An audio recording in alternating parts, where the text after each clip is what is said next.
90க்கு 2ன்னு இன்றைக்கி இந்தியா ஆரம்பிக்கும் போது இந்த டே 4ம் ஒரு மூவிங் டே மாதிரி இருக்கும். ஒரு சிங்கிள் இன்னிங்ஸ் ஷூட் அவுட்டாக மாறப்போகுது அப்படிங்கிறத பல அறிஞர்கள், பல எக்ஸ்பர்ட்ஸ் ஆரூடம் சொன்னார்கள். அது வெறும் ஆரூடம் அல்ல, அது உண்மைதான். ஏன்னா இந்த மேட்சோட போக்கு அப்படி தான் இருந்திருக்கு. ஏற்றத்தாழ்வு ஏற்றத்தாழ்வு, அப் அண்ட் டவுன் தொடர்ந்து போய்கிட்டே இருந்திருக்கு. அண்ட் அப்படிப்பட்ட ஒரு நாள் தான் இன்றைக்கி பார்த்தோம். முதல்ல 7வது பந்திலே சுப்மன் கில் கேப்டன் போல்ட் ஆனார். Plate on to the stumps and that was part of a brilliant spell. ஒரு பக்கம் பிரைடன் கார்ஸ் ஆகட்டும், கிறிஸ் வோக்ஸ் ஆகட்டும், தொடர்ந்து அற்புதமாக போட்டுட்டு இருந்தாங்க. அண்ட் இது முதல் இன்னிங்ஸில் காணாத ஒரு கன்சிஸ்டன்சி இங்கிலாண்டோட ஃபாஸ்ட் பவுலர்ஸ் கிட்டேருந்து பார்க்க முடிஞ்சது.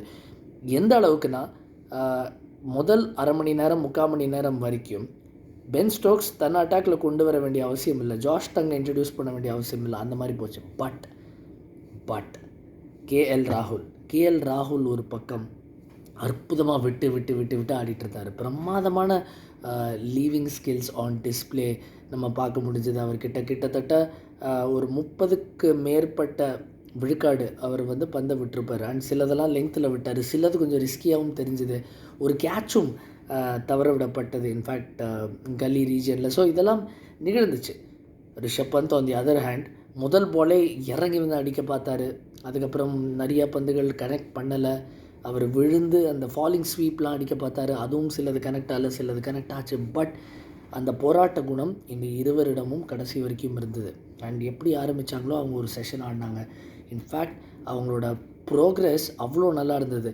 92க்கு 2லேருந்து அந்த ஒரு செஷன் எந்த ஒரு சேதாரம் இன்றி ஆடினதை பார்த்தோம். அதுக்கப்புறம் பார்த்திங்கன்னா தொடர்ந்து அது கண்டினியூ ஆச்சு.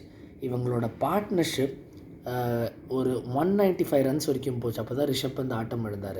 ஆனால் அதுக்கப்புறம் முதல் இன்னிங்ஸில் நடந்த அதே பிசகு திரும்பவும் நடந்தது. 333க்கு 4லேருந்து 31 ரனில் 6 விக்கெட் இழந்தாங்க.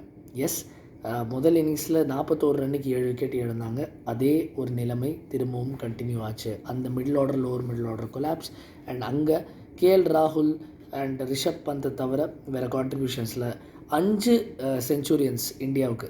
அது ஒரு புதிய ரெக்கார்ட் சொல்ல முடியாது, ரொம்ப அரிதான ஒரு ரெக்கார்ட். இந்தியாவுக்கு முதல் முறை ஒரு டெஸ்ட் மேட்ச்சில் 5 செஞ்சுரிஸ் அடித்ததுக்கு, 5 டிஃப்ரெண்ட் செஞ்சுரியன்ஸ் இல்லை, பட் 5 செஞ்சுரிஸ்.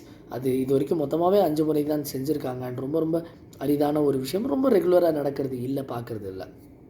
பட் ஒரு பெரிய கவலை அளிக்கக்கூடிய விஷயம் என்னென்னா, கருண் நாயர், ஜடேஜா, ஷார்துல் தாக்கூர் மொத்தமாக சேர்ந்து அதுக்கப்புறம் வந்தவங்க எல்லாருமே சேர்த்து 49 ரன் தான் அடித்தாங்க. அதனால் 371 அப்படிங்கிற டார்கெட்டில் 21 ரன் அடித்து முடிச்சிருக்காங்க. நாளைக்கு ஒரு ஃபேசினேட்டிங் ஃபினாலே காத்திருக்கு. எங்கேயும் போடாதுங்க. சோனி ஸ்போர்ட்ஸ் 10/4 பாருங்கள்.